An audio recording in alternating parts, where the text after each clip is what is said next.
Welcome to another edition of Wildcat Country. Eric Cohen and Shane Dale. And Shane, I don't even know how to start this show because it was a bad one. The Oregon game, we were all excited, ready for good things to happen, and it was bad. It was real bad. I don't think I was prepared for the level of bad that it was. Well, I guess I'm not shocked by the outcome, Eric, but it's disappointing in that it was such an electric atmosphere. I'm sure I wasn't there, but I know that you were, and I'm just by all accounts, including yours. It felt, for the first time in a long time, it felt like a big game atmosphere. And then, the letdown. We're not surprised that Oregon won, but maybe we're a little surprised that it wasn't a little more competitive. I think that first drive where Arizona failed to score a touchdown to fumble on the it's brutal. I think that kind of set the tone for the game. I think you have, when you're going up against a favorite like that, you have to convert early and set the tone early. And even though Arizona got the ball back, they got a field goal, they took the lead. Oregon just ran roughshod over them after that. And then I think you just saw, and we'll get into this, I know, but the disparity between Oregon's offensive line and Arizona's defensive line. I can't remember the last time I saw a line get push defenders back so easily, time after time after time. I mentioned on Twitter, and you saw it twice, where Bo Nix from the 2-yard line did a quarterback sneak. You never see that. You rarely see quarterback sneaks that beyond a foot from the goal line. Oregon did it twice because they knew Arizona couldn't stop them. So that was the unfortunate part. The offense just made too many mistakes, and we're not surprised by the outcome, but it felt like a wasted opportunity in terms of bringing in those fans that really opened their hearts and their wallets to Arizona football for the first time in a long time. All right, I'm going to go on a little rant here, Shane. You probably won't know what I'm talking about, but this is not necessarily about the action on the field. I'm not sure which annoyed me more in the stadium on Saturday night. The fact that Arizona got their butts whooped on defense, or this DJ who they have now in the student section, and all he does is yell. He serves no purpose other than to yell constantly. So I've been to a game this year. So he's like in the middle of the student section, and he's got this DJ's got like his little records set up and everything. Maybe it's I'm getting older. I'm almost 40 years old. And I'm just not into, when I go to a football game, I'm not going to the club. Here's the problem as far as I'm concerned. You want them to get off your lawn, basically. Well, yeah, but here's the other issue that I have. And those people, those of you who are listening, maybe you'll agree with me and maybe you won't. But the people that I have spoken to around me at the games, we all kind of agree. When you're catering to 8,000 kids as compared to the other 40,000 people in the stadium by having an annoying DJ. Give me the dulcet tones of Jeff Dean a million times over, more than this DJ. You'd rather hear the third down, although we didn't hear that very much in that game. Didn't hear that very much. Jeff does a phenomenal job. Yes, he does. Not just because he comes on this program. But I'm telling you what, I like the light show, which is good. I like a lot of the other things that have been brought. The pregame intro is better than it's been in recent years. But then this DJ who constantly yells and screams, and you can't even understand what he's saying. I'm sure he's fine at what he does, but I would rather he do it at the club and not at the football game. At the after party. Yeah. So does he yell during in between plays or during commercial breaks or both? It's before the game, and then at random points throughout the game, he tries to get the student section fired up. Doesn't really do much for me, and doesn't do anything. And I'm not trying to say, it's an older crowd, but you're catering to such a small portion of the stadium. The students don't make or break whether Arizona wins a game. It's the other 40,000 people that do. Well, that's kind of how I feel about the basketball games too, because I think that's one of the things that makes McHale Center unique is it's not just the students that are making noise. What you see at a lot of arenas, it's every fan in the arena, even the older folks, they get up and get loud throughout the game. And I think part of that is because for a long time we didn't have a student section at Arizona. Right. Not until when I was in school, there was a Zona Zoo invented.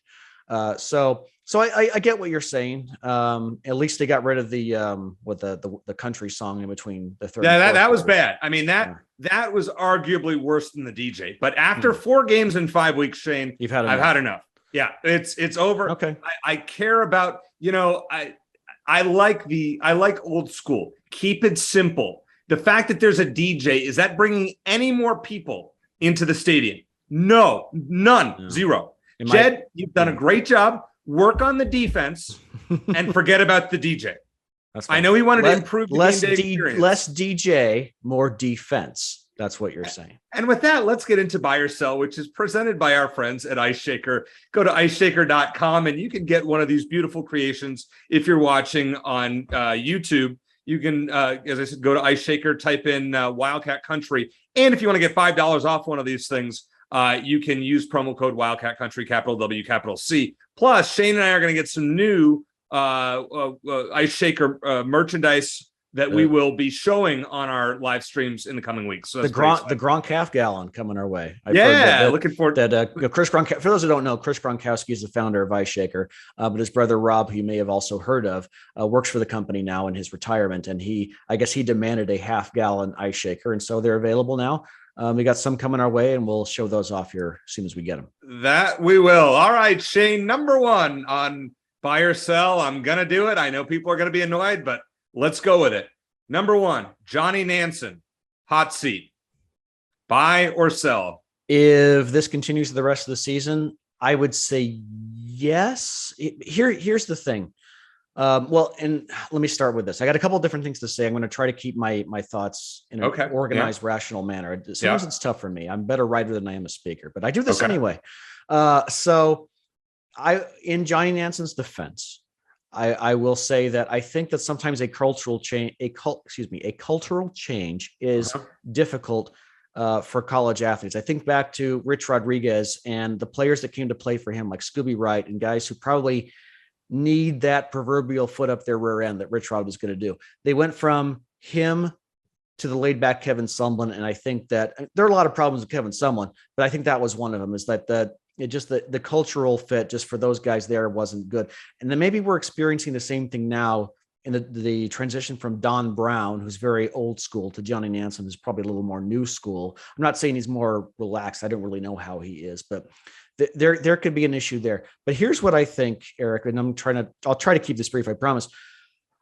I don't think Jedd Fisch is going to necessarily would fire Johnny Nansen after 1 year, but he is an impatient man. So what I could see happening is a reshuffling, if you will, of the defensive coaching staff, or maybe you have a co-defensive coordinator situation like Arizona's opponent on Saturday does. And like I think Rich Rodriguez used to have as well, where you have one guy who's sort of like a defensive coordinator in name only, in which case this would be Nansen, and another guy who really does run the defense and call the play. So it's not a demotion per se. And you keep Johnny Nansen on, who is a great recruiter. Sure. Maybe it turns out he's not a great defensive coordinator. Again, we're 6 games in. We'll see how the rest of the season goes. I think if Arizona continues to struggle on defense, Eric, I think that's the more likely scenario than Jedd Fisch just letting go a great recruiter after 1 year.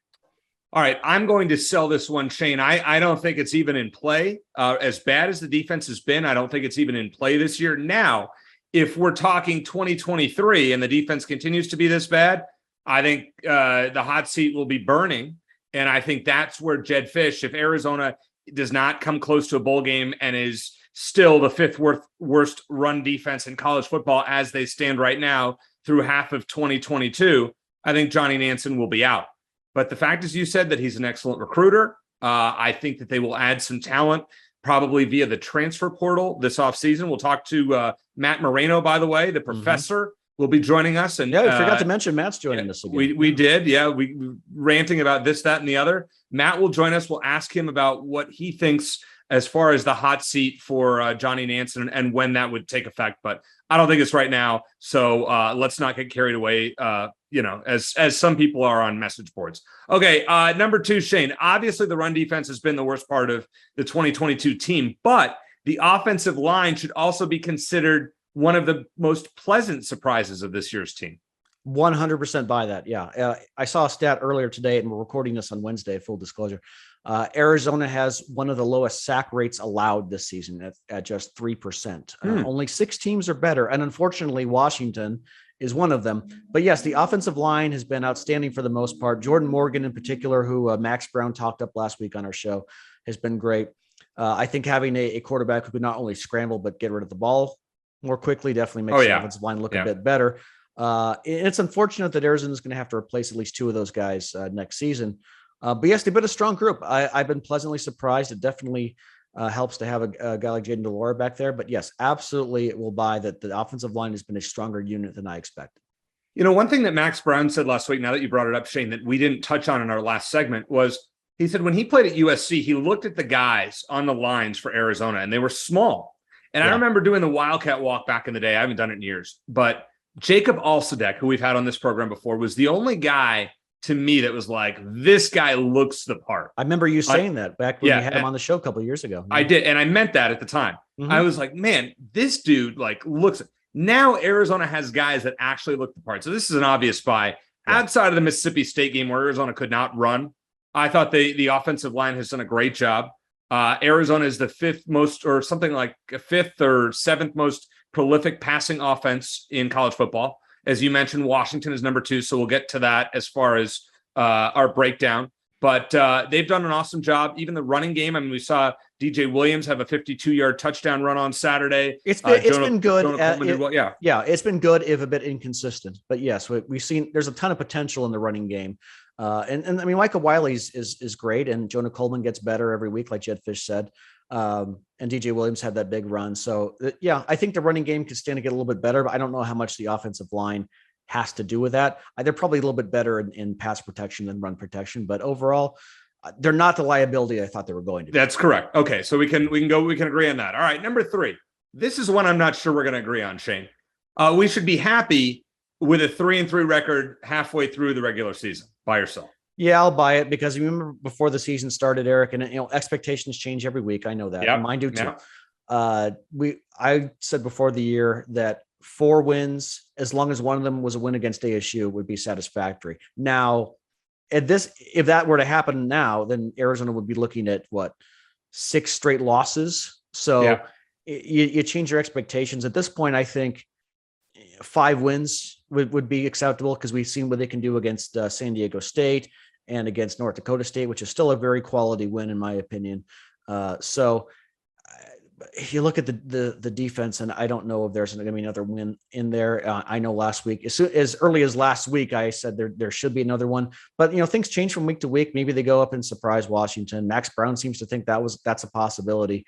Well, after what Washington did against ASU, Shane. Yeah, I think I will reluctantly though give ASU some credit because I think that was more about them. I think they were started to turn the corner a little bit now, and with Iguano that they look decent. Good. I hope they hire him full time. They look great. They look decent against USC, and then hire him full time. Trenton Bourget, whose brother we've had on this podcast way back when he committed to Arizona under Kevin Sumlin, looked pretty sharp. So, and we'll get more into that later, but at this point, 4 wins would be a disappointment, but I think 3-3 at this point in the season, we're just looking at the first 6 games.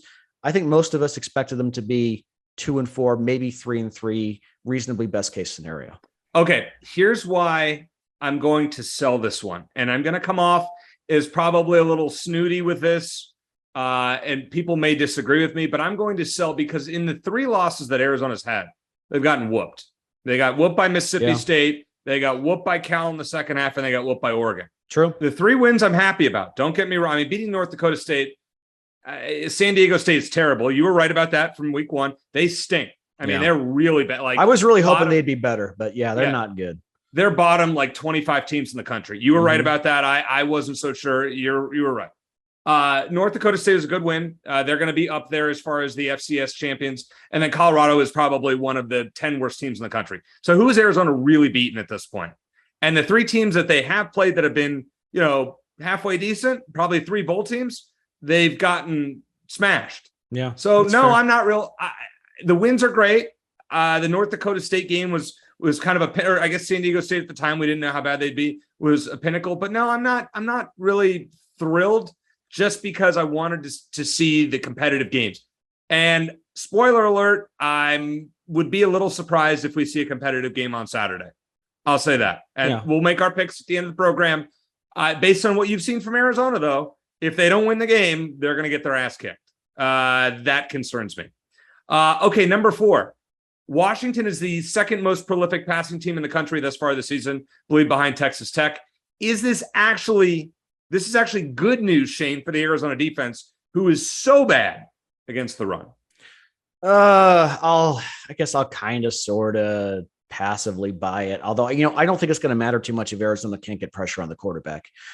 Their sack rate, Washington's sack rate allowed is even lower than Arizona's, like I said. And Arizona's sack rate, sacks per game, lower than it was last season and under Don Brown. So, Arizona's secondary is better than the guys up front. But if Michael Penix has all day to throw, I don't think it's going to matter. And he can run the ball too.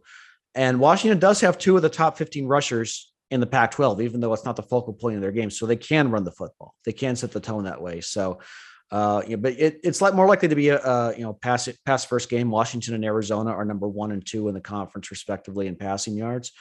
But yeah, they're both top 5 in the nation. I believe top 7, something like that. Yeah, probably something like that. Yeah. But yeah, I don't know if it's a good news. I guess it's better than Oregon. Having one of the best rushing offenses in college football. Yes. This is good news. I'm buying it. I mean, we don't have to. Washington is middle of the pack as far as being a rushing team. I'm sure Penix will get his 300 yards and whatnot, but Arizona's, as you said, their pass defense has been significantly better than their rush defense, even against Mississippi State. They hung in there against a pretty prolific passing unit.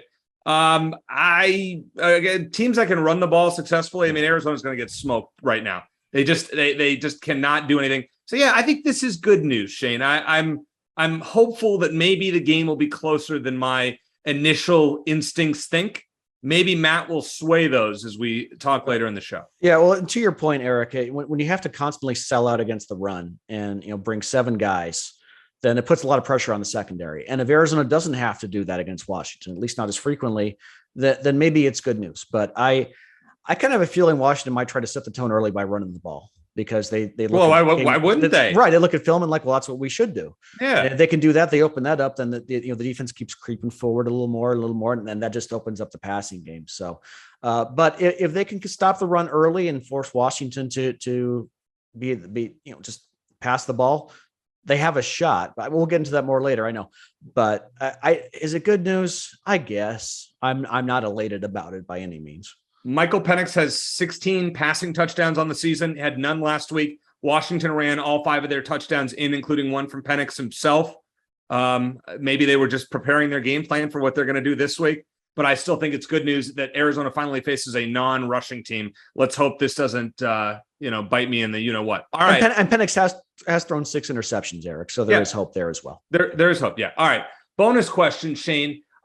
Offense is the key to Arizona winning this game on Saturday, buy or sell. And I mean by that, they basically just have to outscore Washington. Forget what the defense does. They have to score the majority of time they have the ball. Forget what happens on defense. It's all about offense this Saturday, buy or sell. Probably, unless Washington shoots itself in the foot.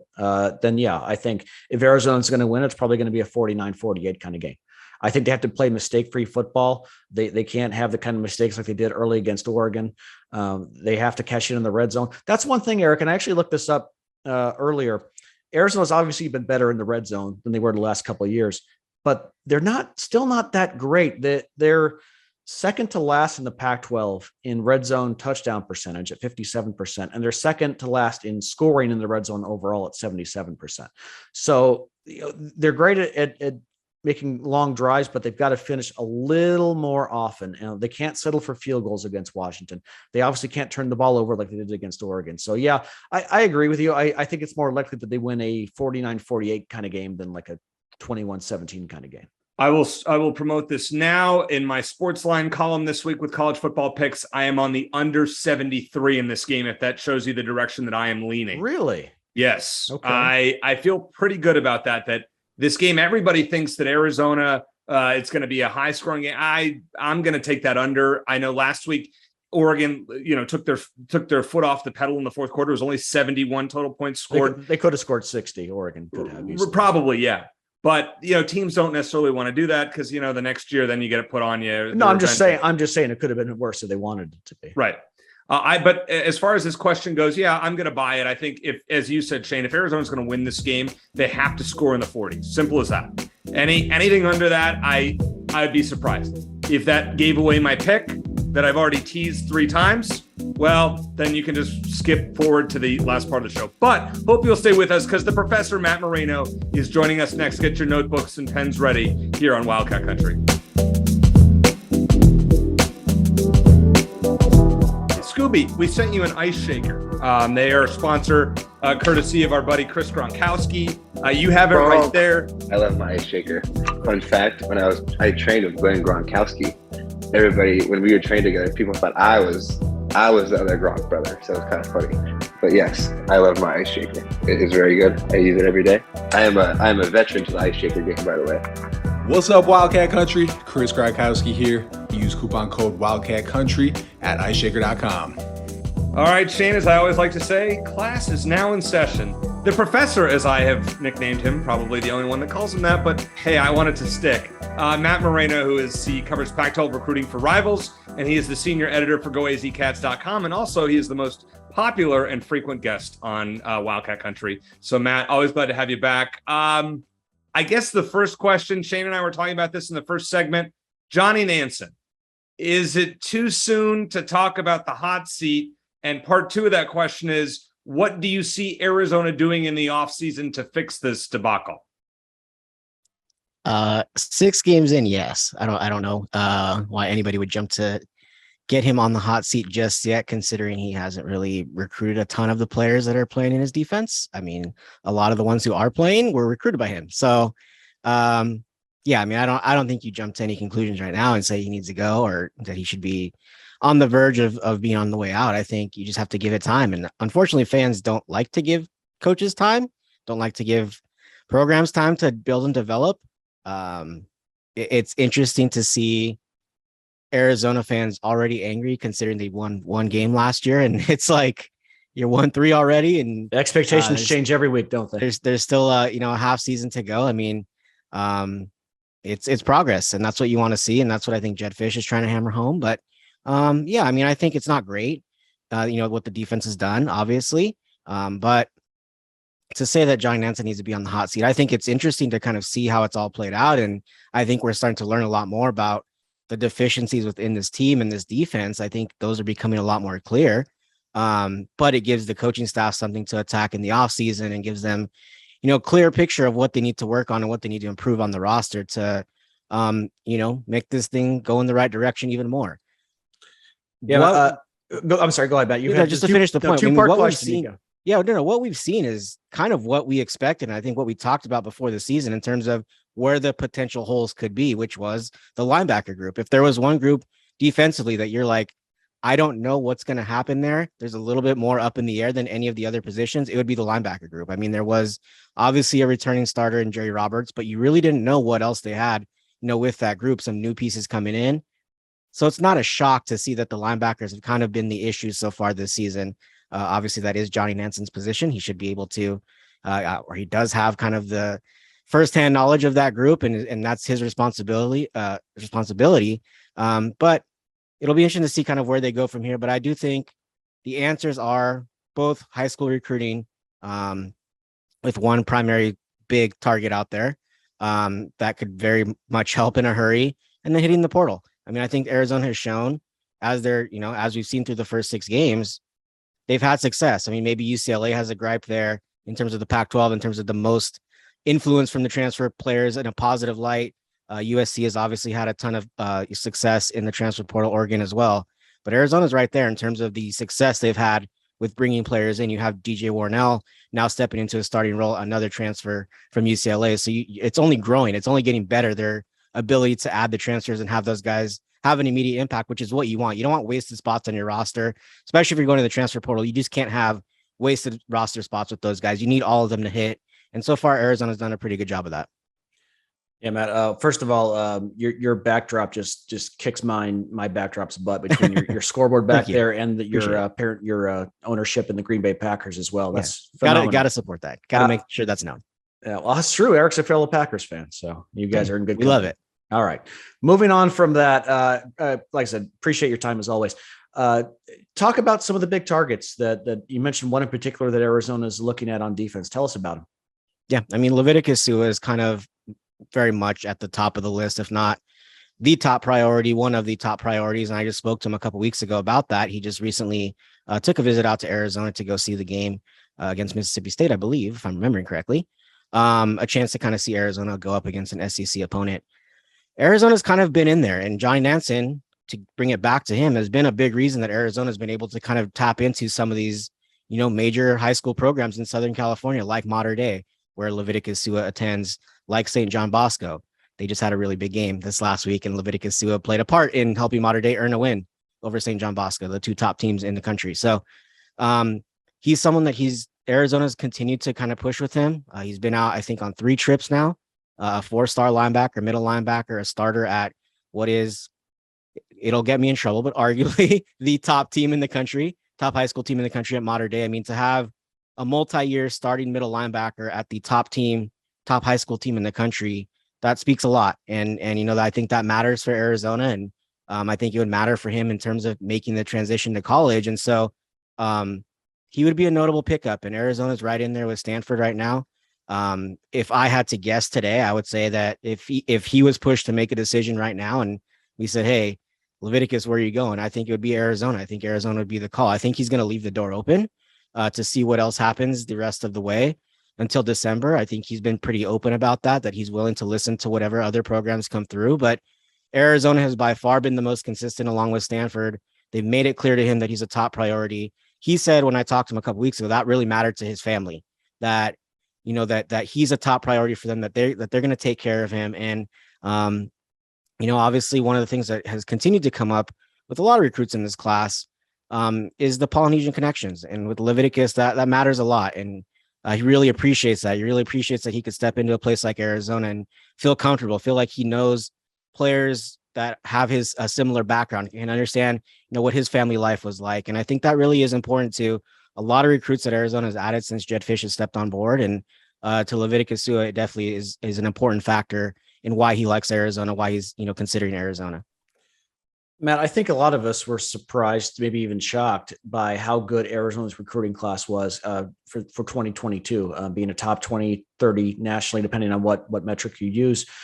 Is that sustainable in your opinion, especially adding a recruiter like Johnny Nansen? Can Arizona, do you think, continue to recruit top 30 nationally? I know the transfer portal sort of plays in that as well, but can Arizona continue to have that much success year in and year out, in your opinion? Probably not. I mean, I think that's an anomaly. When you think about the last class, it tied for the highest rated class Arizona's ever had in the Rivals era, which goes back to 2002. So yeah, it's not like it's happened a ton. So it was pretty rare. I mean, I think it's very rare that Arizona's going to get a 5-star, even when it's recruiting at its best. It's just not that type of program right now. Maybe 10 years down the line, if Jed Fish is, still the head coach and they've continued to, stack seasons and get some wins and have this thing going in the direction he believes it'll go in, maybe that conversation is different. But right now, based on what Arizona has been and what it is right now, I think it's going to be difficult for them to land, 5-star recruits every year. And that's what changes it. That's what, bolstered that class and put it over the top and made it, ranked as high as it was, because they were able to get T-Mac. It was a very specific kind of way that things had to fall into place to get T-Mac. It was almost that it had to be that specific for Arizona to get a 5-star. That's not going to happen a lot, where you have, all these things line up and really, if Mario Cristobal doesn't leave Oregon, it probably doesn't happen for Arizona. So you'll never know that. T-Mac will probably never let anybody know until after his playing days are over that he was, whether or not he would have continued to stay with Oregon if the coaching staff didn't change, or whether at the 11th hour, maybe he doesn't even know at the 11th hour, things are going to change. I still feel that Arizona would have had a great shot, even with no coaching change at Oregon, to land him because of how close he is to Noah Fafita and the rest of his friends from Servite. But that's a story for another day, I guess. But yeah, it's kind of a rarity that that's going to happen. You have to have those things all line up for Arizona, I think, to get a 5-star. But I don't think it's out of the realm of possibility to see them pulling in, several 4-stars every year. That's probably going to change just with the transfer portal. Maybe, 6 or 7 years ago, you could say that, if they very capable of landing, 10 4-stars is what you want every class. Yes, a lot of schools want that still, but a lot of schools are saying, let's just go get those proven players.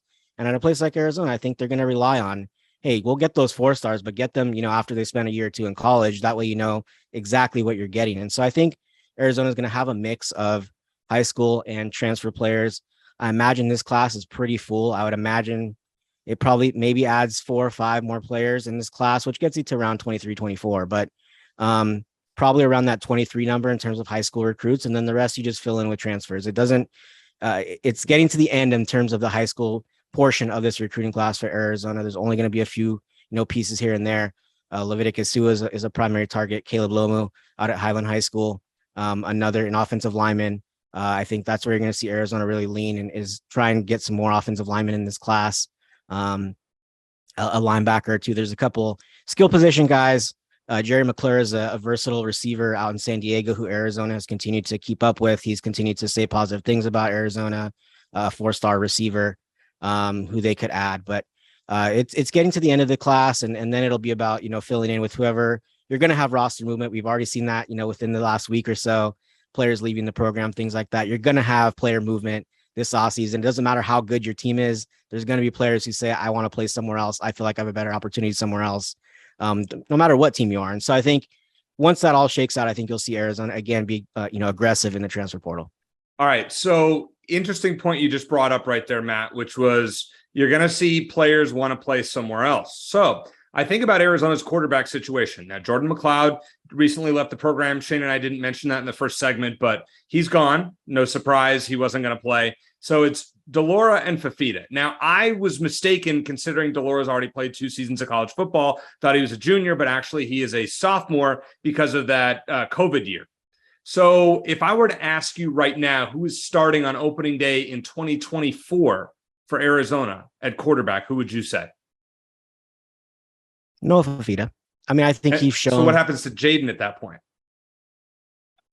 If he continues to put up the numbers he's putting up, there's going to be that pool of a lot of these guys have to hear is one team is interested in you, where I could see him, being the guy that says, I put up these crazy numbers.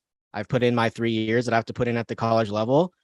Let me test it and see if I can go to the next level and see if an NFL team will give me a chance. And I could see that playing out that way because he's going to, we've seen how it's already progressed in a short amount of time where it looked like he was having struggles and then he hit, record high after record high in terms of his yards and touchdowns, all those things. Jed Fish has found the right quarterback for his system, and you're seeing it kind of play out that way where Arizona's offense has really come on strong. Now that, Jaden Delora has really figured it out, settled in, I think understands the concepts a little bit more, understands, where he can push things. I think he's still figuring that out a little bit, but I think he's going to put up some big numbers, and it's going to be interesting to see how that plays out. But I could see him being, hey, I put up these big numbers. I've accomplished what I need to accomplish, and seeing if there's an NFL team that, takes a chance on him. And I could very well see that with him. Matt, my last question for you. I don't think we've really talked about Braden Dorman coming out in next year. Really highly touted quarterback that Arizona's bringing in. Chose Arizona over Mississippi State, Wisconsin, a couple other strong options. Do you think that once Jaden Delora's gone, assuming Noah Fafita is still there, that he could challenge for that starting job as soon as there's that opening?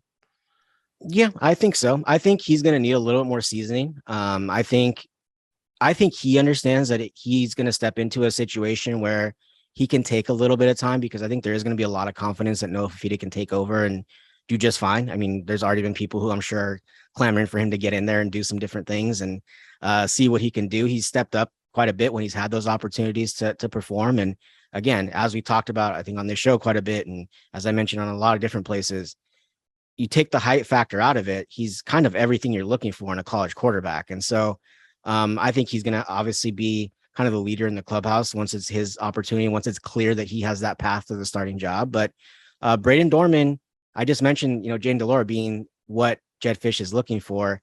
Braden Dorman is exactly what Jed Fish is looking for at the quarterback position, in that he is 6'4", 6'5", has the arm, has the look, kind of does the things that Jed Fish wants to do and wants to have in a pro style system. He wants to have a guy that looks like an NFL quarterback. And that's a big reason that Braden Dorman picked Arizona. He had opportunities to go other places across the country that have maybe had more recent quarterback success and getting guys to the next level. But he believes in Jed Fish, and I think that's been very key. And he believes that it's the right system that fits his skill set to get him to the NFL. And so, he really does fit exactly what they're looking for. That could be a benefit. Sometimes coaches they get enamored by, they have this ideal of, especially a head coach who is also a play caller, on either side of the ball. They have, especially on offensive side of the ball, they have this ideal quarterback that's my guy. That's exactly what I'm looking for. Braden Dorman kind of checks off all the boxes for Jedd Fisch, and you'll never know until he gets on campus that he could be enamored by that and go, that's what I want. That's the guy I've been envisioning. Let's get him in there. So you just don't know until they get on the field.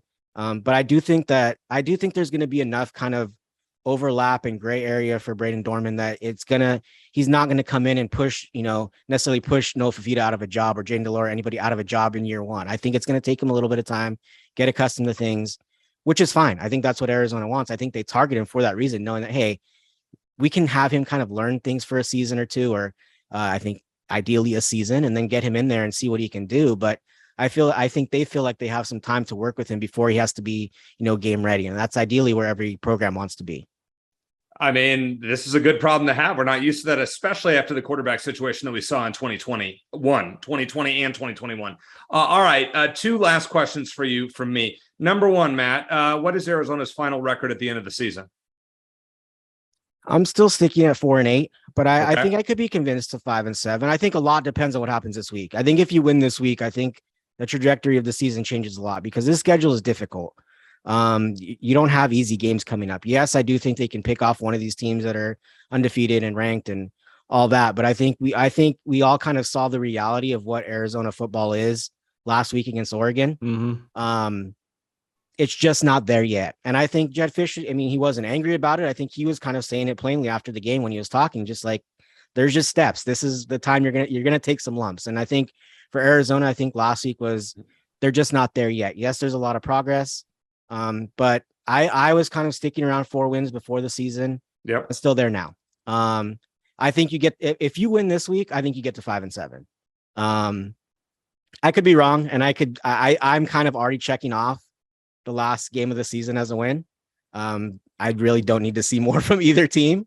But I think it's a win for Arizona at the end of the season. So it's just, can you pick up one more or a couple more between now and then? So, or one more between now and then. So I think this week depends on a lot. I think if they lose this game, I just think they're in some difficult matchups in the coming weeks, and it's going to be very, very tough to win some games. So I think a lot will depend on if they go 5-7, if they can win this week. I think 6-6 is just a little bit too far out of reach at this point. It just seems too daunting of a task. If Arizona wins this weekend, they're going 6-6. I'm going on record saying that right now.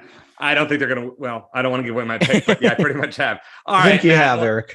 Yes. Last question here. This is totally off the beaten path. I ranted about this at the start of the show. The DJ at Arizona Stadium, keep or go? I think keep, because you want to have students there, and I think you have to have somewhat of a party atmosphere.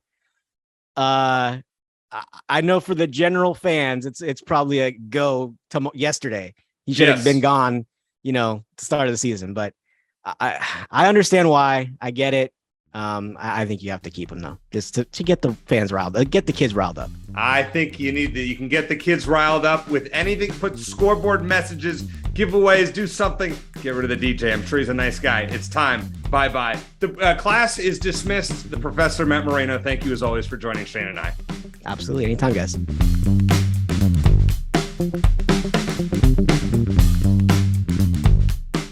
Great info from the Professor Matt Moreno. All right, Shane, it's time for our pick segment. I don't even want to go over record. For me, I went 5-4-1 last week. You went 3-6-1. I now have a 7-game lead. I'm actually 36-28-3. I'm actually doing pretty good. I'm going to start flipping a coin. Not this week. I'll tell you what. If I have one more losing week, I'm going to start flipping a coin. I'm serious. If I flipped a coin to this point, I'd have a better record. You might, but you're due for a late season rally. We're only halfway through. I am upset, though, that Stanford, which was my money line special last week, blew a big lead and absolutely gagged that one away against Oregon State. They covered the 7, so I got the win for that. Yeah, that was an absolute debacle. We're both upset about that because I picked Oregon State to cover, and that their touchdown didn't do a damn thing for me. Well, no, but that was I wanted to sound even smarter by giving the whole thing. You're having a pretty good season though, just in terms of our picks. You're doing well, and you're the one with the betting column. So between the two of us, it should be you. Yeah, go to sportsline.com, check that out. And I even have a plug for Shane and I's podcast in there, which is kind of cool. All right, Shane, we've got, I think, 11 games on the docket. Let's go quickly. Michigan is a 7-point favorite at home over Penn State in the first battle of top 10 teams that we will discuss this week. I'm going to take Penn State plus the points. I think this game is going to be close. How about you? I just don't buy Michigan. They've been struggling a little too much. They haven't really played anyone yet. I'm not sure if I'm brave enough to take Penn State to win outright, but I'm going to take Penn State with the points. Cal, a team that Arizona got whooped by, is a 15-point favorite over Colorado, a team that Arizona whooped. Game is in Boulder. I know you don't think much of Cal, Shane, but Colorado stinks. I'm taking Cal. I just think Colorado's that bad. How about you? Without their head coach now, maybe they rally a little bit. I'm trying to find a reason. You're not doing it. I'm trying to find a reason about it. No, I'm going to go Cal. I just think Colorado's that bad. I don't care who's coaching him. I mean, maybe it'll help. Maybe you'll get that. We've seen the new coach bounce. Look at Iguano and at ASU. I just think Colorado is this bad of a team. I always think back to Tim. I think back to Tim Kish in 2011, but I know that that's the exception to the rule because they whooped UCLA after Mike Stoops got fired. But that is not. That's true. Yeah, that's right. I remember that. All right. Another, top 10 matchup, probably the game of the week. Alabama is a 7.5-point favorite at Tennessee. All the public money is on Tennessee, Shane. Are you taking them with the points or are you going with the Crimson Tide? Is Bryce Young playing or no? I at this point, I'm under the assumption that he's going to play, yes. If he plays, I'll take Alabama with the points. Okay. Yeah, I think this is a game that I wanted to take Tennessee outright, but the fact that everybody in gambling lore is on Tennessee and the spread is moving in the other direction is a tell. Alabama wins this game by double digits. Unfortunately, though, I'd love to see the upset. Yeah. A big one here. Now, this is where the first spread that kind of looks weird to me. TCU, who's undefeated, playing Oklahoma State, another matchup of top 10 teams or those teams that are close. So TCU is close to the top 10. TCU is -4 against Oklahoma State at home. Sonny Dykes undefeated at TCU. Who you got, Shane? The thing is, I don't think Kansas was that good, and TCU really struggled to beat Kansas. And they had a couple of late calls that went in their favor that really sealed that game. So I think Oklahoma State is that good. I think TCU is worthy of being ranked, but I think OK State wins and covers. I'm going to say TCU wins by a touchdown. I'm really impressed with them. I know they were one of our pushes last week. They were the push with Kansas, the 7-point spread. They won by 7. Yeah. I like TCU a lot. Oklahoma State, I'm not sold on their defense. I think TCU stays undefeated for another week, and I will lay those 4 points. This is one that I just changed, Shane, as I'm looking at it. Both ranked teams here, NC State at Syracuse. Don't know about NC State's quarterback, Devin Leary. The Orange men are giving 3.5 points at home. I'm going to take NC State. Not saying they're going to win the game. I was high on them before the season. Lost to Clemson. That was kind of a bummer. But I'm going to take them to cover the 3.5. How about you? Yeah, I'll take NC State to cover. You sold me on them. I wasn't sure they were going to be as good as you thought, but I'll take NC State. Defensively, they're pretty legit. Offensively, they have their moments. All right. Big game here. This is another weird line. Clemson's only giving 3.5 on the road at Florida State. I don't think that Florida State is that good. I'm taking Clemson to win by at least a touchdown. How about you? Yeah, I struggled to take so many road teams, but yeah, that line's a little weird too, but maybe it's one of those things that Vegas knows something we don't. But yeah, Florida State isn't that good. I'm taking Clemson in the points. Yeah, and I was not a big Clemson guy going into the year, but I'll tell you, they have exceeded expectations as far as I'm concerned, and their schedule after this game looks pretty good. I think they may be in the Final Four after all, like usual. Mississippi State, a team that we saw, Shane, is a 6.5-point favorite at Kentucky. Both of these teams are ranked as well. I think Kentucky may not win this, but I think it's a 3-point game either way. So I'm taking Kentucky with the points. How about you? I'll agree with you. I think Kentucky bounces back a bit. I think Mississippi State should be undefeated. That loss to LSU is really inexcusable, but I'm going to go with Kentucky. Weird line here. Notre Dame, which hasn't shown much offensively until the last few weeks, is a 17-point favorite against Stanford. Now, I know Stanford's bad, but I think the Cardinal kind of turned a corner a little bit. They can score. I think this is too many points. I'll take Stanford with the points. You? I can't pick Notre Dame correctly, and they surprised me against BYU. But yeah, I'll take Stanford. I mean, Stanford surprised me that they should have beaten Oregon State. I thought that Stanford's one of the worst teams in the conference, and they probably still are. But I'll take Stanford to cover. I have a feeling we're going to disagree on these next 2 games. Okay. Utah is a 3.5 points favorite at home against USC. ranked teams. Now, Utah coming off that shocking 10-point loss to the Rose Bowl where we thought they would stomp an undefeated UCLA team. Shane, I'll let you start with this one. Who you got? Utah to bounce back. They'll be at home. They'll be angry. I think USC has been not really tested enough for me to take them against a ranked team on the road. So I'll go Utah. I love Utah as well. I thought you would go USC. I love Utah here. I just think this is a spot where USC's had a great year, but I think this is the time where they take a step back. I don't think they're as good as we thought, and they almost lost in Corvallis the other week. They only won by 3. I think here they go down by at least a touchdown. Speaking of Corvallis, Oregon State, possibly with a backup quarterback, with that momentum coming off that big Stanford comeback win, is a 3.5-point favorite at home against Washington State. The Cougars have won 8 in a row in this series. Shane, who you got? I'll go Washington State. I've been on Oregon State for most of the season, but they just haven't looked as good as I thought they were going to the last couple of weeks. You mentioned the quarterback situation, so I'm going to go with the Cougars. You know, that Washington State winning 8 in a row is tough, but Oregon State has been so good at home since the end of 2020. I'm taking Oregon State to win. This one's going to be close. I mean, it may be real close to the number, but I think Oregon State finds a way. I could see this being a 24-20, 27-23 type of game, but I'm going to take Oregon State somewhat confidently just because I think that home field advantage at night means something. And finally, Shane, it's time for the big one. Now, this spread I've seen everywhere from 14 to 15.5, but for the sake of ties, I'm going to say Washington is a 14.5-point favorite against Arizona. I will make the pick first since I had been picking the first few and I let you pick last week. I'm going to let you pick last again. I've teased this so many times throughout the show. I just can't see Arizona scoring enough to stay in it. They can. I just on the road, when they lose, as we discussed, Arizona gets blown out. So I will say Washington 44, Arizona 24, and I really hope I'm wrong. How about you? We're in a pretty similar spot, Eric. Just some keys of Arizona's going to win, like Max Brown predicted last week, or that there was like their best chance of a possibility, right? Possibility over the next several weeks, which maybe. Got to stop the run. You know, Washington, I know, is pass heavy, but they do have some good running backs. They have to not put themselves in a situation where Washington uses the run to set up the pass or they're toast. They have to score a touchdown every single red zone possession. There's no margin for error there. And they have to do well against Washington on third downs. Washington is 52% on third down conversions this year, third best in the conference. Arizona's not far behind. They're 47%. They went 10-17 against Oregon, but they have to hold Washington to under 50%, probably closer to 40% on third downs. Got to score every time they're in the red zone.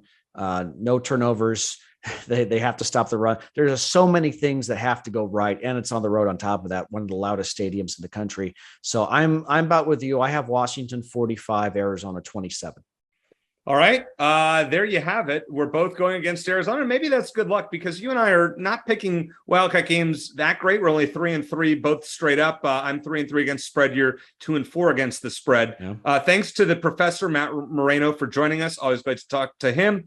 And finally, Shane, I want to wish you a happy birthday. I know this is your birthday week, turning 22, I believe. 22, is that right? The 20th anniversary of my 22nd birthday. Is that right? Okay, well, you certainly don't look it, but happy birthday to you. Hope you have a great birthday weekend. Let's hope the Wildcats play better than you and I expect and get a win for your birthday week. So for Shane Dale, I'm Eric Cohen. Thanks as always for listening. And as always, bear down.